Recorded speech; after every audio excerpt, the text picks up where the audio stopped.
Hi, I'm Anthony from Sydney Backyard Veggies. I'm over at my tomato patch today and I'm going to do a video on how I prune my tomatoes at this mature stage of their growth. I previously posted up a video where I pruned them at that first instance when they first started growing. But now is an opportunity to show you, once your tomatoes have matured, what you need to do to make sure that they're properly pruned and staked at this stage. Before I start pruning, just wanted to give you a recap of where my tomatoes are at. This variety is called Thunder. It was planted on the 15th of August, about 10 weeks ago now, and there's 10 in this patch, 2 rows of 5, and they've had their initial prunes previously, but they have been showing a few tomatoes forming at the moment. Heaps of fruit, heaps of flowers. But what you're finding is that a lot of these side shoots are starting to get a bit crazy and they need to be all staked properly. And so I'm going to be coming through and removing a lot of the bulk of the leaves and really training those side shoots across back onto the stakes.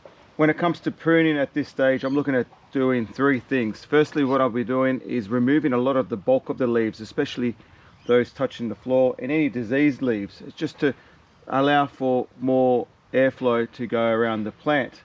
Second thing I'll be doing is actually looking at trying to remove some of these side shoots. I've got a few here. I'm trying to generally grow my tomatoes to about 3 to 4 side shoots, and I just want to control the number that are coming through at the moment. And then finally, what I'm looking at doing is trying to further stake and support the side shoots, the stems that I'm actually keeping, just to make sure that they are being supported by the stakes. The fruit is going to get quite heavy and it will start breaking these tomatoes as we get along.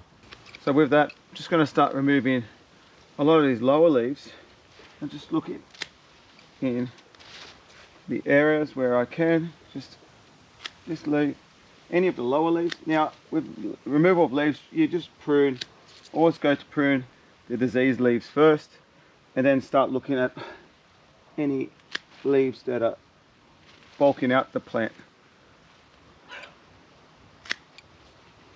With that initial leaf prune, I can now see my 2 stems. I've got a stem here which has a cluster of fruit hanging off it, and I've got another stem here which needs supporting. Now what I'm going to be doing here is, it's actually been tied here at the lower level. I'm actually going to tie this stem to this stake and actually move this across to the front and put a further stake to support that. But what I'll be doing before that, just removing a lot of these side shoots. These are going to start bulking out the plant. I'm going to try to see if I can control them.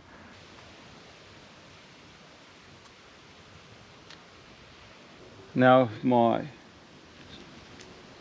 tie, I'm going to remove the tie off the lower pack section and actually strap the main stem here and train this against that stake, and using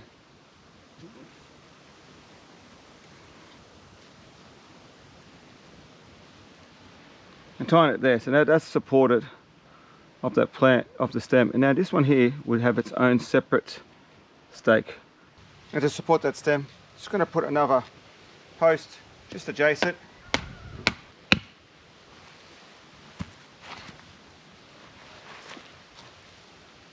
and then tying the tomato to the stake, and that's now supported for this week.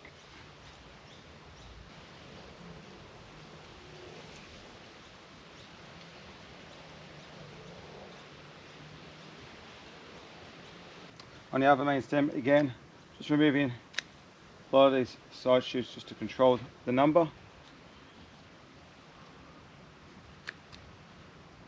And looking at this plant, this stem, I'm going to fix it to this post, and I'll probably put a second post to support this one. Just moving the tomato, just tying this stem back onto the post here, locating the post next to the stem.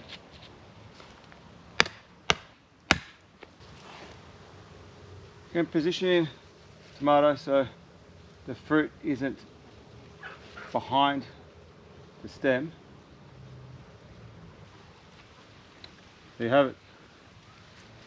Generally speaking, it's starting to get a lot better shape. I may need to still remove just a few of these leaves just to empty it out a bit more, but I will bring you closer to show you what I have done. So as you can see, I've pruned down to essentially 4 main stems. I've got 1, 2, 3rd and 4th, and generally speaking I'll try to keep it to 4, but as the bat gets bigger I might let a few more stems form.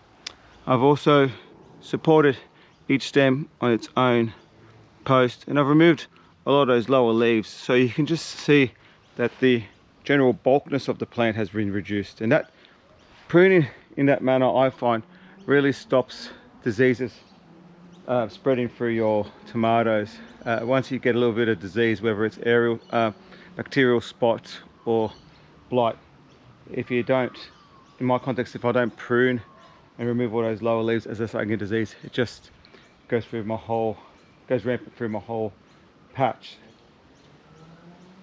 I could remove a few more leaves, but at this stage I find if I keep a little bit more of the leaves at this stage, and I'll just every week I'll just prune a few more of those leaves just to give the plant enough leaf matter to be able to photosynthesize, but also to shade the tomatoes so they don't get sunburnt. Going to continue through and see if I can get all the pruning off, and I'll show you the final result.